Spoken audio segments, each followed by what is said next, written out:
नमस्कार दोस्तों, मैं रंजन कुमार आप सभी लोगों का हमारे YouTube चैनल संगत शिक्षा में हार्दिक स्वागत करता हूं। हम लोग हाल ही में भारतीय गणतंत्र की निर्वाचित हुई 15वीं राष्ट्रपति द्रौपदी मुर्मू के बारे में जानेंगे।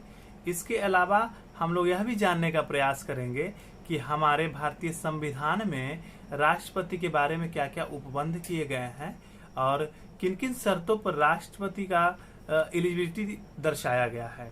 हम लोग एक एक करके बारी बारी से हर एक पहलू को देखेंगे, क्योंकि हाल ही में आयोजित होने वाली जितने भी कॉम्पिटिटिव एग्जामिनेशन है सभी में राष्ट्रपति एक इम्पोर्टेंट विषय रहा है और राष्ट्रपति के टॉपिक से कई सारी प्रश्नों को देखा जाता रहा है। तो सबसे पहले हम लोग द्रौपदी मुर्मू जी का कुछ व्यक्तिगत परिचय जानेंगे, क्योंकि ये हमारे देश की कार्यपालिका का संवैधानिक प्रावधान के रूप में निर्वाचित हुई है। सबसे पहले हम लोग देखेंगे कि द्रौपदी मुर्मू जी का जन्म उड़ीसा राज्य के मयूरभंज नामक जिला में एक संथाली परिवार में 1958 में हुआ था। इन्होंने अपनी शिक्षा को उड़ीसा के ही भुवनेश्वर शहर के रमा देवी कॉलेज में कला के क्षेत्र में स्नातक के रूप में किए थे। इनके पति का नाम श्याम चरण मुर्मू है। इनके 2 पुत्र तथा 1 पुत्रियां भी हैं। अध्यापिका के रूप में इन्होंने सर्वप्रथम अपने जीवन संघर्ष को शुरू किया था। बाद में कई संघर्ष के उपरांत 1997 में रायरंगपुर, जो कि उड़ीसा का एक अधिसूचित क्षेत्र हुआ करता था, वहां पे इन्होंने जिला पार्षद का चुनाव जीता। बाद में द्रौपदी मुर्मू जी 2000 एवं 2009 में बीजेपी के टिकट पर 2 बार विधायक भी चुनी गई। इसके अलावा 2002 से 4 के बीच में द्रौपदी मुर्मू बीजेपी और बीजेत गठबंधन में कई मंत्रालय भी संभाली थी। मंत्रालय में जैसे परिवहन हो गया, वाणिज्य मंत्रालय हो गया, मत्स्य पालन हो गया, ये सभी मंत्रालय को इन्होंने संभाला था। 2007 में इनको सर्वश्रेष्ठ विधायक का पुरस्कार भी मिला था, जिसके लिए इनको नीलकंठ पुरस्कार भी दिया गया था। द्रौपदी मुर्मू काफी संघर्षशील रही है, क्योंकि 2009 में इनके साथ एक हादसा हुआ जब इनके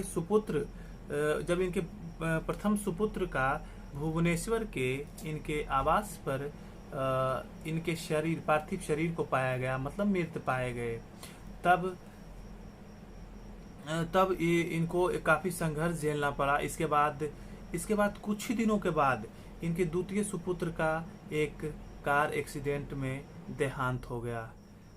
2013 में इनके द्वितीय सुपुत्र का कार एक्सीडेंट में देहांत होने के बाद 2014 में इनके पति श्याम चरण मुर्मू जी का भी हार्ट अटैक के चलते देहांत हो गया, जो कि बैंक में कार्यरत थे। बाद में इनकी बेटी भी बैंक में कार्यरत हुई थी।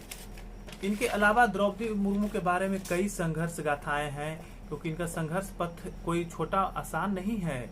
क्योंकि जब वो द्रौपदी मुर्मू अवसाद की अवस्था में जब चली गई थी, तब 2009 से लेकर 2015 तक इन्होंने एक ब्रह्म कुमारी नामक संस्थान को ज्वाइन किया, जहां इन्होंने अपने जीवन को एक धीरे धीरे सुचारू रूप से चलाने का प्रयास किया।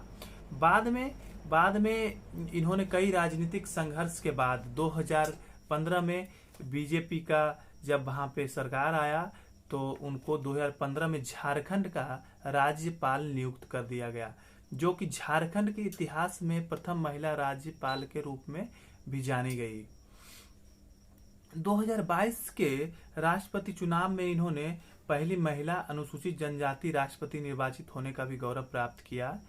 21 जून को जब एनडीए अर्थात राष्ट्रीय जनतांत्रिक गठबंधन ने इनको अपना कैंडिडेचर को बनाया, तो श्रीमती द्रौपदी बनाया, तो इनका जीवन संघर्ष एक अलग ही पथ पे चला गया, क्योंकि यह यूपीए द्वारा घोषित उम्मीदवार यशवंत सिन्हा जी को भारी मतों से पराजित किया और देश की संवैधानिक कार्यपालिका की प्रधान के रूप में निर्वाचित हुई। इसके अलावा इनको यह भी गौरव प्राप्त होगा कि देश की दूसरी महिला राष्ट्रपति के रूप में कार्यभार ग्रहण करेगी और अब ये 25 जुलाई को अपने शपथ ग्रहण को अंजाम देगी। हमारे संविधान में राष्ट्रपति को भाग 5 में बताया गया है। भाग 5 में 52 आर्टिकल 52 से लेकर आर्टिकल 78 तक राष्ट्रपति का वर्णन है। इसके अलावा भी संविधान में कई बार राष्ट्रपति की शक्तियां और प्रावधान भी दिखाई देते हैं। राष्ट्रपति के संवैधानिक प्रावधान के बारे में हम लोग एक नेक्स्ट वीडियो में अलग से हमारे YouTube चैनल संगत शिक्षा में बताया जाएगा। जी धन्यवाद।